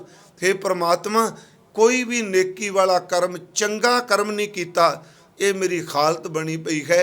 इस विच भी सतगुरु दस रहे आ कि ए इंसान जोड़े जिन्ने भी रिश्ते ने तेरे नेड़े दे, तू देख इन्हां विचों कोई भी तेरा नहीं। ये अपना तजर्बा कर लै।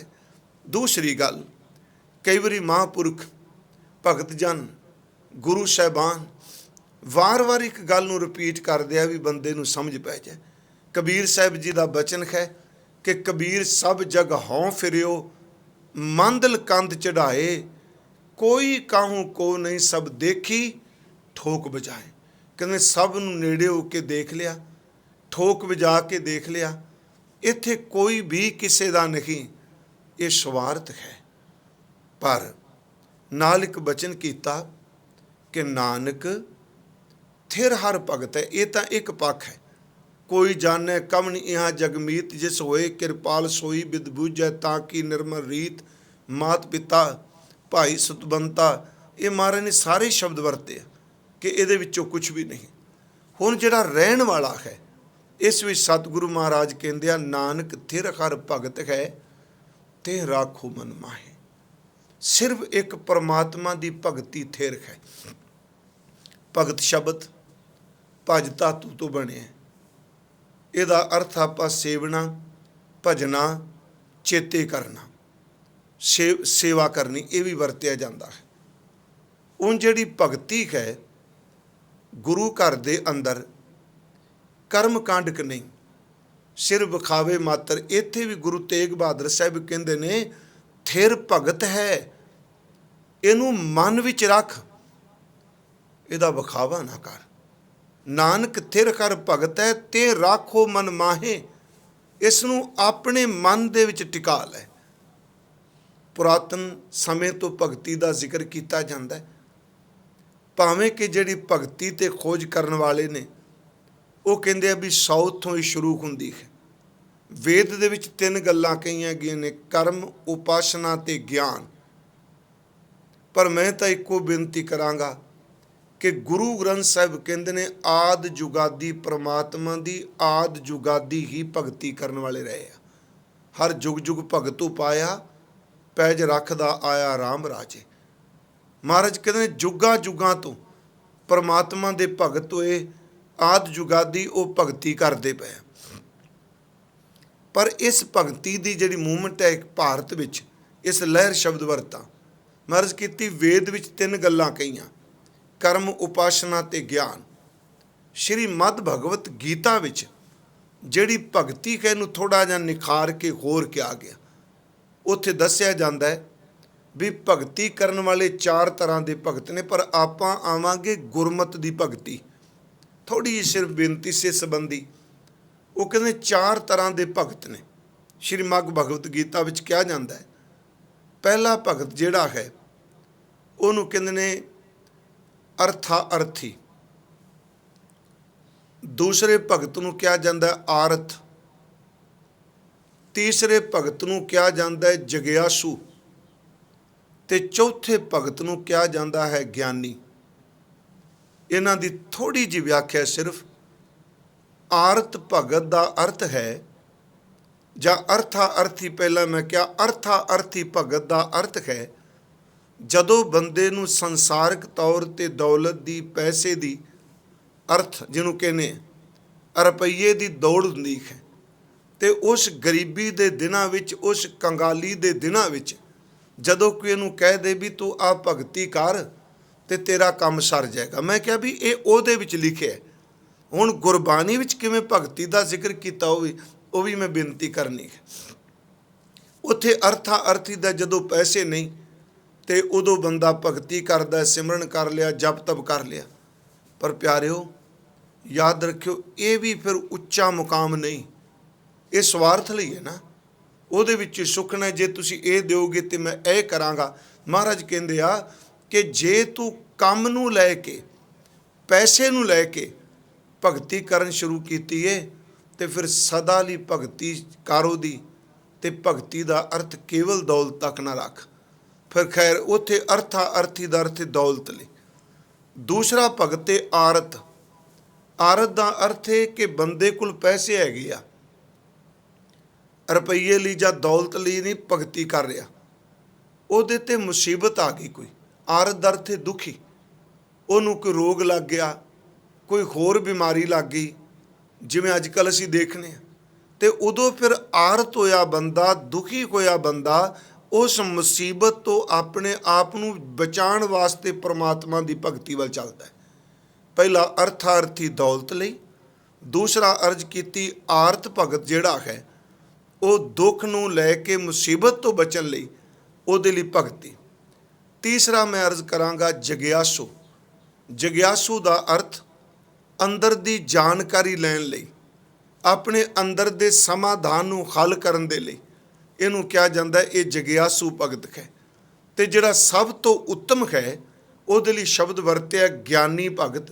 ਗਿਆਨੀ ਭਗਤ ਦਾ ਅਰਥ ਹੈ ਕਿ ਜਿਹਦੇ ਅੰਦਰ ਦੀ ਭਾਵਨਾ ਸਿਰਫ ਇੰਨੀ ਹੈ ਕਿ ਮੈਂ ਆਪਣੇ ਭਗਵੰਤ, ਆਪਣੇ ਪਾਰ ਬ੍ਰਹਮ ਨੂੰ ਰਿਝਾਣਾ ਹੈ, ਆਪਣੇ ਪਰਮੇਸ਼ਵਰ ਨੂੰ ਰਿਝਾਣਾ ਹੈ।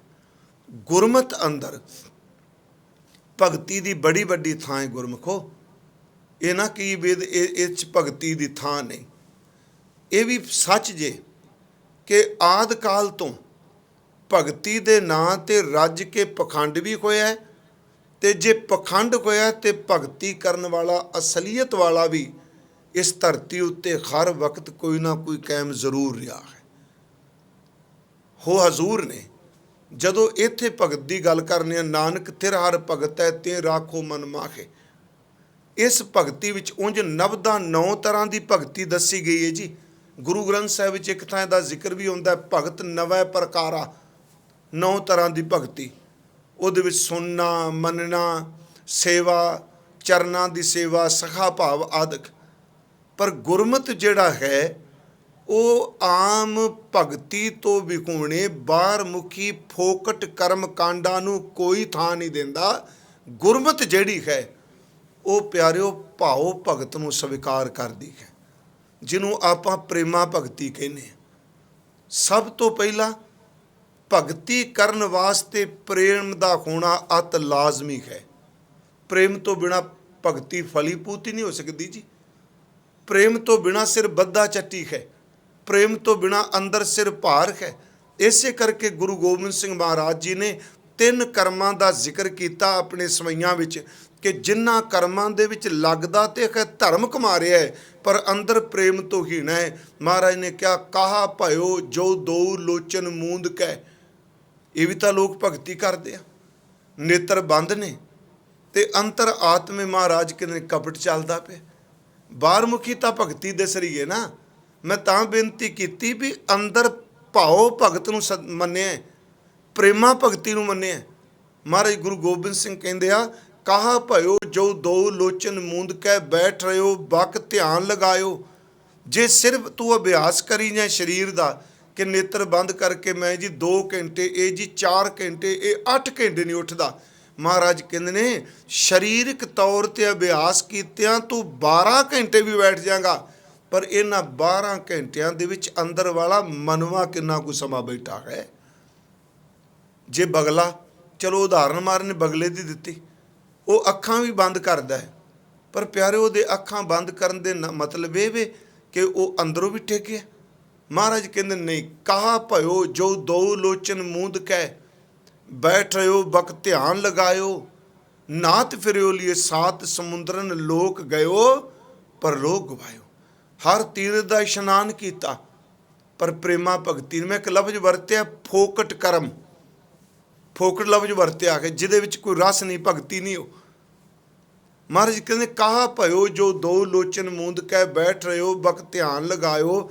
ਨਾਤ ਫਿਰਿਓ ਲਿਏ ਸਾਤ ਸਮੁੰਦਰਨ ਲੋਕ ਗਇਓ ਪਰ ਲੋਕ ਗਵਾਇਓ। ਬਾਸ ਕੀਓ ਵਿਖਿਆਨ ਸੋ ਬੈਠ ਕੇ ਐਸੇ ਐਸੇ ਸੋ ਬੈਸ ਬਤਾਇਓ। ਆਪਣੀ ਸਾਰੀ ਜ਼ਿੰਦਗੀ ਵਿਸ਼ੇ ਵਿਕਾਰਾਂ ਵਿੱਚ ਨਿੱਠ ਕੇ ਲਾ ਦਿੱਤੀ। ਇੱਕ ਅਰਥ ਇਹ ਵੀ ਕੀਤੇ ਗਏ ਕਿ ਸਾਰੀ ਜ਼ਿੰਦਗੀ ਸਿਰਫ ਵਿਖਿਆਨ 'ਤੇ ਲੱਗ ਗਈ। ਮੈਂ ਆਪਣੀ ਗੱਲ ਕਰਾਂ, ਮਹਾਰਾਜ ਕਹਿੰਦੇ ਨੇ ਬਾਸ ਕੀਓ ਵਿਖਿਆਨ ਸੋ ਬੈਠ ਕੇ ਐਸੇ ਐਸੇ ਸੋ ਬੈਸ ਬਤਾਇਓ। ਤੇ ਮਨ ਚ ਆਵੇਗਾ ਜੀ ਇਹ ਤਾਂ ਬੜੀ ਵੱਡੀ ਸੱਟ ਮਾਰਤੀ, ਅਗਲੇ ਦੀ ਸ਼ਰਧਾ ਟੁੱਟ ਗਈ। ਅੱਗੇ ਮਹਾਰਾਜ ਕਹਿੰਦੇ ਆ, ਨਹੀਂ ਭਾਈ, ਮੈਂ ਤੁਹਾਡੀ ਸ਼ਰਧਾ ਨਹੀਂ ਤੋੜ ਰਿਹਾ। ਗੁਰੂ ਗੋਬਿੰਦ ਸਿੰਘ ਕਹਿੰਦੇ ਨੇ ਮੈਂ ਤੁਹਾਡੇ ਅੰਦਰ ਨੂੰ ਡਿਸਟਰਬ ਨਹੀਂ ਕਰ ਰਿਹਾ, ਮੈਂ ਸਿਰਫ ਇੱਕੋ ਗੱਲ ਕਹਿਣੀ ਚਾਹੁੰਦਾ, ਸਾਚ ਕਹੂੰ ਸੁਣ ਲੇਖੋ ਸਭੈ। ਇਹ ਗੱਲ ਸੱਚੀ ਜਾਣੋ, ਭਗਤੀ ਹੈ, ਸਿਮਰਨ ਹੈ। ਸਾਚ ਕਹੂੰ ਸੁਣ ਲਿਖੋ ਸਭੈ, ਨਾਲ ਅਗਲੇ ਬਚਨ ਨੇ ਜਿਨ ਪ੍ਰੇਮ ਕੀਓ ਤਿਨ ਕੀ ਪ੍ਰਭ ਪਾਇਓ। ਜਿਨੇ ਪਿਆਰਿਓ ਪ੍ਰੇਮ ਕੀਤਾ, ਜਿਨੇ ਪ੍ਰੇਮਾ ਭਗਤੀ ਕੀਤੀ, ਭਾਉ ਭਗਤ ਕੀਤੀ। ਮਹਾਰਾਜ ਗੁਰੂ ਤੇਗ ਬਹਾਦਰ ਸਾਹਿਬ ਕਹਿੰਦੇ ਆ, ਸਭ ਕੁਝ ਜਾਣ ਵਾਲਾ, ਬਸ ਪ੍ਰੇਮਾ ਭਗਤੀ ਨੂੰ ਆਪਣੇ ਅੰਦਰ ਟਿਕਾ ਲੈ। ਮਹਾਰਾਜ ਕਹਿੰਦੇ ਗੁਰੂ ਗੋਬਿੰਦ ਸਿੰਘ, ਸਾਚ ਕਹੂੰ ਸੁਣ ਲਿਓ ਸਭੈ ਜਿਨ ਪ੍ਰੇਮ ਕੀਓ ਤਿਨ ਕੀ ਪ੍ਰਭ ਪਾਇਓ। ਇਸੇ ਨੂੰ ਗੁਰਦੇਵ ਗੁਰੂ ਨਾਨਕ ਸਾਹਿਬ ਕਹਿੰਦੇ ਆ, ਭਾਉ ਭਗਤ ਕਰ ਨੀਚ ਸਦਾਏ ਤਾਂ ਉਹ ਨਾਨਕ ਮੋਹ ਖਾਂਤਰ ਪਾਏ। ਜਿਹੜਾ ਪ੍ਰੇਮਾ ਭਗਤੀ ਕਰਕੇ ਆਪਣੇ ਆਪ ਨੂੰ ਨੀਚ, ਵਿਖਾਵੇ ਦਾ ਨੀਚ ਨਹੀਂ, ਆਪਣੀ ਧੁਰ ਅੰਦਰ ਤੋਂ ਮਨ ਨੂੰ ਮਨਾ ਲਵੇ ਕਿ ਨਹੀਂ ਮੇਰੇ ਕਰਮ ਬੜੇ ਮਾੜੇ ਆ, ਆਪਣੀ ਗਿਰਵਾਨ ਝਾਤੀ ਮਾਰੇ। ਭਗਤੀ ਹਰ ਬੰਦੇ ਦਾ ਜਨਮ ਸਿੱਧ ਅਧਿਕਾਰ ਹੈ ਗੁਰਮਤਿ ਅਨੁਸਾਰ।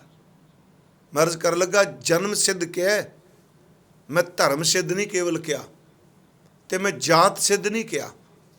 ਇਹਦਾ ਜਾਤ ਸਿੱਧ ਦਾ ਮਤਲਬ ਕਿ ਇਸ ਜਾਤ ਵਿੱਚ ਜਿਹੜਾ ਬੰਦਾ ਜਨਮ ਲੈ, ਪੈਦਾਇਸ਼ ਹੋਵੇ, ਉਹੀ ਭਗਤੀ ਕਰ ਸਕਦਾ। ਤੇ ਇਹ ਵੀ ਨਹੀਂ ਵੀ ਇਸ ਧਰਮ ਦੇ ਬੰਦੇ ਸਿਰਫ ਭਗਤੀ, ਦੂਜਾ ਧਰਮ ਕੁਛ ਨਹੀਂ। ਇੱਥੇ ਮੈਂ ਬੇਨਤੀ ਕਰਾਂਗਾ, ਜਿਹੜੀ ਭਗਤੀ ਹੈ, ਪ੍ਰੇਮਾ ਭਗਤੀ ਹੈ, ਉਹ ਦਰਅਸਲ ਹਰ ਬੰਦੇ, ਦਰਅਸਲ ਉਹ ਹਰ ਬੰਦੇ ਦਾ ਜਮਾਂਦਰੂ ਹੱਕ ਹੈ। ਉਹ ਕਿਸੇ ਪਰਿਵਾਰ 'ਚ ਪੈਦਾ ਹੋਇਆ, ਕਿਸੇ ਬਰਾਦਰੀ 'ਚ ਪੈਦਾ ਹੋਇਆ। ਇਸੇ ਕਰਕੇ ਭਗਤ ਰਵਿਦਾਸ ਸਾਹਿਬ ਜੀ ਮਹਾਰਾਜ, ਜਿਨ੍ਹਾਂ ਦੇ ਬਜ਼ੁਰਗ ਜਿਹੜੇ ਆਪ ਚੰਮ ਦਾ ਕੰਮ ਕਰਦੇ ਸਨ, ਚਮੜੇ ਦਾ ਕੰਮ ਕਰ ਰਹੇ ਨੇ, ਤੇ ਉਹਨਾਂ ਆਪਣੀ ਬਾਣੀ 'ਚ ਕਿਹਾ ਵੀ ਕਿ ਮੇਰੀ ਜਾਤ ਕੁੱਟ ਬਾਂਡਲਾ ਢੋਰ ਢਵੰਤਾ ਨਿਤੈ ਬਨਾਰਸੀ ਆਸ ਪਾਸਾ ਅਬ ਵਿਪਰ ਪ੍ਰਧਾਨ ਤੈ ਕਰੈ ਡੰਡੌਟ ਤੇਰੇ ਨਾਮ ਸ਼ਰਨਾਏ ਰਵਿਦਾਸ ਦਾਸਾ। ਕਹਿੰਦੇ ਨੇ ਮੇਰੇ ਬਜ਼ੁਰਗ, ਮੇਰੀ ਬਰਾਦਰੀ ਦੇ ਲੋਕ ਮਰੇ ਕੋਈ ਪਸ਼ੂ ਢੋਂਦੇ ਨੇ, ਪਰ ਪ੍ਰਮਾਤਮਾ ਤੇਰੀ ਭਗਤੀ ਕਰਕੇ ਗੱਲ ਦੀ ਸਮਝ ਪੈ ਗਈ ਕਿ ਤੂੰ ਕਿਸੇ ਦੇ ਬਾਪ ਦੀ ਮਲਕੀਅਤ ਨਹੀਂ, ਤੂੰ ਕਿਸੇ ਦੇ ਬਾਪ ਦਾ ਖਰੀਦਿਆ ਹੋਇਆ ਨਹੀਂ।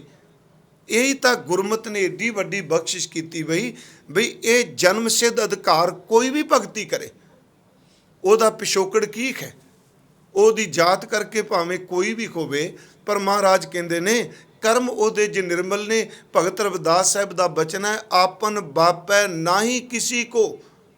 ਪਰਮਾਤਮਾ ਕਿਸੇ ਦੇ ਬਾਪ ਦਾ ਥੋੜਾ ਹੈ ਜੀ।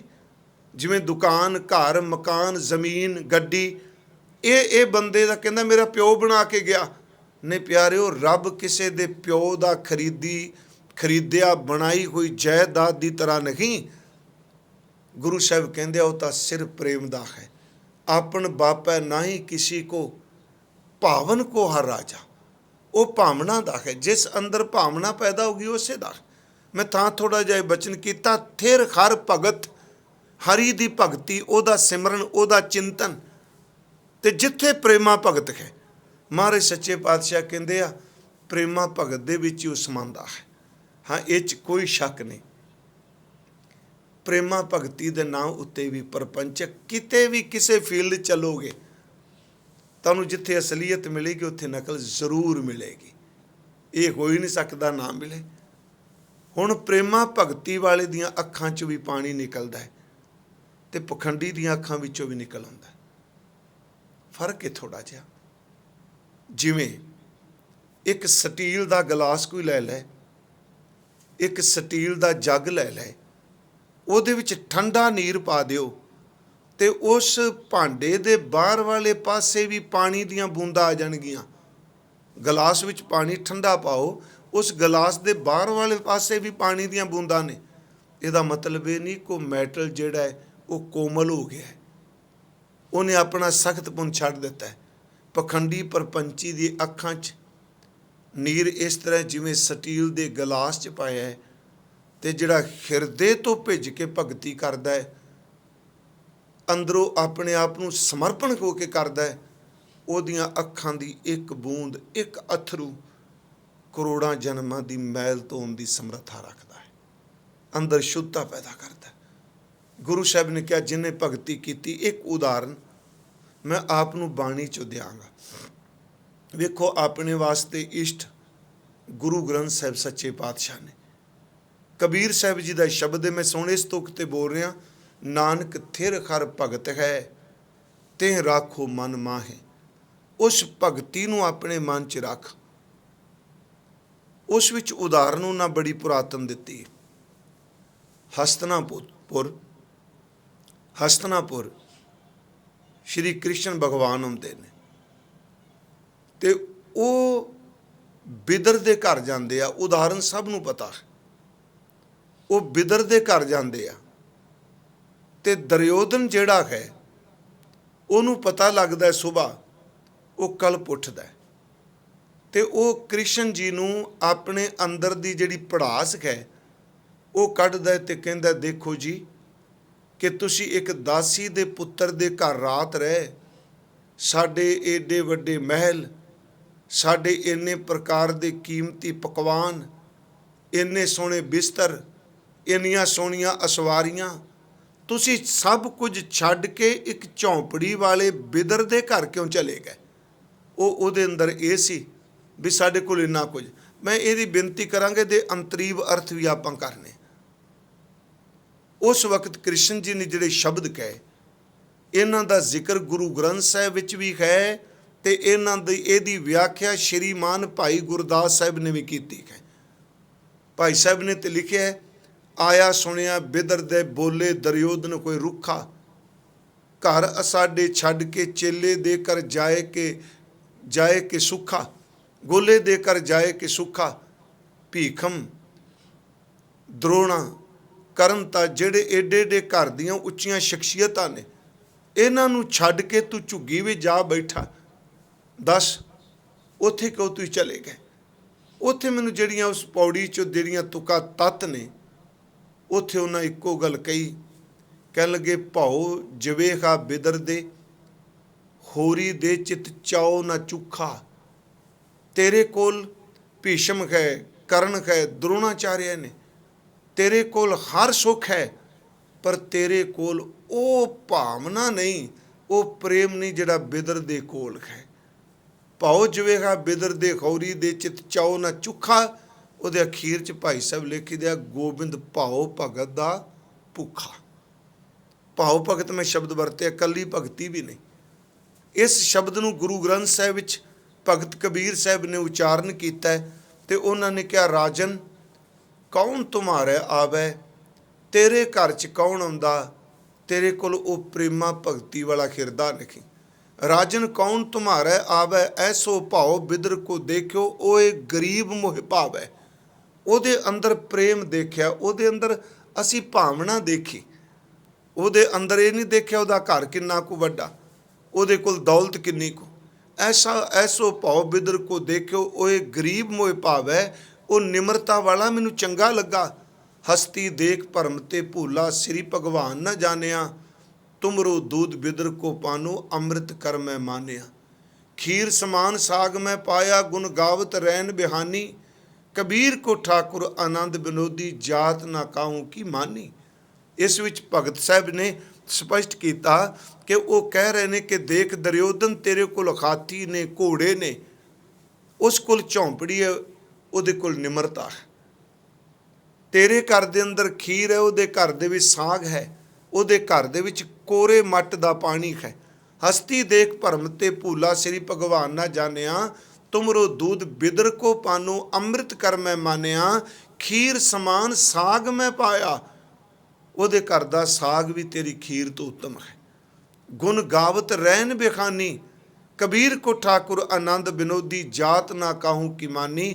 ਉਹ ਜ਼ਮੀਨ ਤੇ ਪਏ ਪਰ ਉਹਦੇ ਘਰ 'ਚ ਸਾਗ ਖਾ ਕੇ, ਮੱਟ ਕੋਰੇ ਦਾ ਪਾਣੀ ਪੀ ਕੇ, ਘੜੇ ਦਾ, ਸਾਰੀ ਰਾਤ ਪਰਮਾਤਮਾ ਦੇ ਗੁਣ ਗਾਏ। ਤੇਰੇ ਕੋਲ ਆਉਂਦੇ ਤੂੰ ਸਾਰੀ ਰਾਤ ਸਿਰਫ ਆਪਣੇ ਰਾਜ ਭਾਗ ਦੀ ਖੌਮੇ ਵਿੱਚ ਰਹਿਣਾ ਸੀ। ਮੈਂ ਜੀ ਬੇਨਤੀ ਕਰਾਂ ਜੀ, ਇਹਦੇ ਅੰਤਰੀਵ ਅਰਥ ਕਰਕੇ ਦੇਖੀਏ। ਹਰ ਸਰੀਰ ਦੇ ਵਿੱਚ ਕਿਤੇ ਦੁਰਯੋਧਨ ਬੈਠਾ ਤੇ ਕਿਤੇ ਬਿਦਰ ਬੈਠਾ ਹੋਇਆ।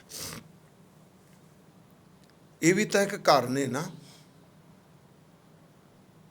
ਕਿਸੇ ਘਰ ਦੇ ਵਿੱਚ, ਕਿਸੇ ਸਰੀਰ ਘਰ ਵਿੱਚ ਦੁਰਯੋਧਨ ਹੈ, ਕਿਸੇ ਦੇ ਘਰ ਵਿੱਚ ਬਿਦਰ ਹੈ। ਇਉਂ ਕਹਿ ਲਵਾਂ, ਕਿਸੇ ਦਾ ਮਨ ਦੁਰਯੋਧਨ ਬਣਿਆ ਬੈਠਾ ਹੈ ਤੇ ਕਿਸੇ ਦਾ ਮਨ ਜਿਹੜਾ ਉਹ ਬਿਦਰ ਬਣਿਆ ਬੈਠਾ ਹੈ। ਜਿਹੜਾ ਹੰਕਾਰ ਵਿੱਚ ਦੁਰਯੋਧਨ ਬਣਿਆ ਬੈਠਾ ਹੈ, ਉਸ ਕੋਲ ਧਨ ਪਦਾਰਥ ਬਾਹਰ ਦੀਆਂ ਵਸਤੂਆਂ ਨੇ। ਉਹ ਇਹ ਕਹੇਗਾ ਵੀ ਫਲਾਣਾ ਬੰਦਾ ਵੀ ਮੇਰੇ ਘਰ ਆਉਂਦਾ, ਫਲਾਣਾ ਵੀ ਆਇਆ, ਫਲਾਣਾ ਵੀ ਆਇਆ। ਮੈਂ ਇੱਕ ਬੇਨਤੀ ਕਰਾਂ, ਪੈਸੇ ਨਾਲ, ਧਰਮ ਨਾਲ ਰਿਲੇਟਡ ਬੰਦੇ ਆ ਸਕਦੇ ਆ। ਪੈਸੇ ਨਾਲ, ਤਾਕਤ ਨਾਲ ਧਰਮ ਅਸਥਾਨ ਤੇ ਕਬਜ਼ਾ ਹੋ ਸਕਦਾ ਹੈ। ਪਰ ਚੇਤੇ ਰੱਖਿਓ, ਭਗਵਾਨ ਪੈਸੇ ਨਾਲ ਨਹੀਂ ਆਉਂਦਾ। ਭਗਵਾਨ ਤਾਂ ਬਿਦਰ ਵਰਗਿਆਂ ਦੀ ਭੈ ਭਾਵਨੀ ਨੂੰ ਦੇਖ ਕੇ ਆਉਂਦਾ ਹੈ। ਇਹ ਕੋਈ ਇਹ ਨਹੀਂ ਵੀ ਫਲਾਣੀ ਥਾਂ ਤੇ ਸਾਰੇ ਜਾਂਦੇ ਨੇ ਜੀ, ਸੰਤ ਵੀ ਜਾਂਦੇ ਨੇ, ਸਿੰਘ ਸਾਹਿਬ ਵੀ ਜਾਂਦੇ ਨੇ, ਫਲਾਣਾ ਵੀ ਜਾਂਦਾ। ਨਹੀਂ ਪਿਆਰਿਓ, ਮੈਂ ਇੱਕ ਬੇਨਤੀ ਕਰਾਂ ਕਿ ਧਰਮ ਅਸਥਾਨ ਤੇ ਤਾਕਤ ਨਾਲ ਬੰਦਾ ਕਾਬਜ ਹੋ ਸਕਦਾ ਹੈ, ਪਰ ਧਰਮ ਤਾਕਤ ਨਾਲ ਅੰਦਰ ਨਹੀਂ ਆਉਂਦਾ ਹੁੰਦਾ। ਧਰਮ ਭਾਵਨਾ ਨਾਲ ਆਉਂਦਾ ਹੈ, ਧਰਮ ਭਾਵ ਭਗਤੀ ਨਾਲ ਆਉਂਦਾ ਹੈ। ਹੁਣ ਦੁਰਯੋਧਨ ਕੋਲ ਇੰਨੀ ਤਾਕਤ ਹੈ, ਮੈਂ ਸਿਰਫ ਇੱਕ ਉਦਾਹਰਨ ਲਈ ਹੈ। ਦੁਰਯੋਧਨ ਕੋਲ ਤਾਕਤ ਹੈ, ਹਾਥੀ ਨੇ, ਘੋੜੇ ਨੇ, ਗੁਰੂ ਗ੍ਰੰਥ ਸਾਹਿਬ ਨੇ ਕਿਹਾ, ਪਰ ਉਸ ਦੇ ਘੋੜਿਆਂ ਦਾ, ਉਹਦੇ ਹਾਥੀਆਂ ਦਾ, ਉਹਦੇ ਮਹਿਲਾਂ ਦਾ, ਉਹਦੀ ਦੌਲਤ ਦਾ ਕ੍ਰਿਸ਼ਨ ਜੀ ਨੇ ਬਿਲਕੁਲ ਪ੍ਰਭਾਵ ਨਹੀਂ ਕਬੂਲਿਆ। ਉਹ ਬਿਦਰ ਦੇ ਘਰ ਚਲੇ ਗਏ। ਦੁਰਯੋਧਨ ਧੱਕੇ ਨਾਲ ਆਪਣੇ ਘਰ ਨਹੀਂ ਲਿਆ ਸਕਿਆ। ਬਸ ਪਿਆਰਿਓ, ਯਾਦ ਰੱਖਿਓ, ਉਦਾਹਰਨ ਕ੍ਰਿਸ਼ਨ ਜੀ ਦੀ ਹੈ। ਸਰਬ ਵਿਆਪਕ ਪਰਮਾਤਮਾ ਹੋ ਸਕਦਾ ਹੈ ਕਿ ਝੌਂਪੜ, ਹੋ ਸਕਦਾ ਕਿ ਅਸਲੀਅਤ ਹੈ ਕਿ ਤਾਕਤ ਵਾਲੇ ਦੇ ਘਰ ਨੂੰ ਛੱਡ ਕੇ ਗਰੀਬ ਦੀ ਝੌਂਪੜੀ ਵੀ ਚਲਾ ਜਾਏ। ਜਿੰਨੇ ਮਰਜ਼ੀ ਕੋਈ ਤਾਕਤ ਵਾਲਾ ਨਾਕੇ ਲਾ ਲੈ, ਅੰਦਰ ਦੀ ਭਾਵਨਾ ਜਿਹਦੇ ਵਿੱਚ ਪੈਦਾ ਹੋ ਜਾਏ, ਉੱਥੇ ਪਰਮਾਤਮਾ ਨੂੰ ਕੋਈ ਰੋਕ ਸਕਦਾ ਹੀ ਨਹੀਂ। ਮਹਾਰਾਜ ਕਹਿੰਦੇ ਉਹ ਪ੍ਰੇਮ ਭਗਤ ਦਾ ਭੁੱਖਾ ਹੈ, ਗੋਬਿੰਦ ਭਾਉ ਭਗਤ ਦਾ ਭੁੱਖਾ ਕਿਹਾ। ਇੱਥੇ ਗੁਰੂ ਜੀ ਨੇ ਅੱਜ ਮੈਂ ਬੇਨਤੀ ਕੀਤਾ, ਇੱਕ ਤਾਂ ਇਹ ਕਿਹਾ ਵੀ ਮੇਰਾ ਤਜਰਬਾ ਜੇ ਲੋਕੋ ਕੋਈ ਕਿਸੇ ਦਾ ਨਹੀਂ। ਨਿਜ ਕਰ ਦੇਖਿਓ ਜਗਤ ਮੈਂ, ਕੋ ਕਾਹੂ ਕੋ ਨਾਹੀ, ਸਭ ਸਵਾਰਥ ਲਈ ਨੇ। ਨਾਨਕ ਥਿਰ ਖੈਰ ਭਗਤ ਹੈ, ਤੇ ਰਾਖੋ ਮਨ ਮਾਹੇ। ਸਿਰਫ ਇੱਕ ਭਗਤੀ ਜਿਹੜੀ ਥਿਰ ਰਹਿਣ ਵਾਲੀ ਹੈ, ਉਸ ਨੂੰ ਮਨ ਵਿੱਚ ਧਾਰਨ ਕਰੋ। ਦੂਸਰਾ ਬਚਨ, ਜਗ ਰਚਨਾ ਸਭ ਝੂਠ ਹੈ, ਜਾਨ ਲਿਖੋ ਰੇ ਮੀਤ। ਜਗਤ ਦੀ ਰਚਨਾ ਸਾਰੀ ਝੂਠੀ ਹੈ, ਮਿੱਤਰ ਤੂੰ ਜਾਨ। ਕਹਿ ਨਾਨਕ ਥਿਰ ਨਾ ਰਹੇ, ਜਿਉਂ ਬਾਲੂ ਕੀ ਪੀਤ। ਜਗ ਰਚਨਾ ਸਭ ਝੂਠ ਹੈ, ਜਾਨ ਲਿਖੋ ਰੇ ਮੀਤ। ਕਹਿ ਨਾਨਕ ਥਿਰ ਨਾ ਰਹੇ, ਜਿਉਂ ਬਾਲੂ ਕੀ ਪੀਤ। ਇਹਨੂੰ ਸਤਿਗੁਰੂ ਜੀ ਨੇ ਬਾਣੀ 'ਚ ਕਿਹਾ ਕਿ ਰੇ ਨਰ ਇਹ ਸਾਚੀ ਜੀ ਧਾਰ, ਸਗ ਜਗਤ ਹੈ ਜੈਸੇ ਸੁਪਨਾ ਬਿਨਸਤ ਲਗਤ ਨ ਬਾਰ, ਬਾਰੂ ਭੀਤ बनाई रच पच रहत नहीं दिन चार, तैसे ये सुख माया के उर्ज्यो कहाँ गवार। इनिया को बेनतियां स्वीकार करियो जी।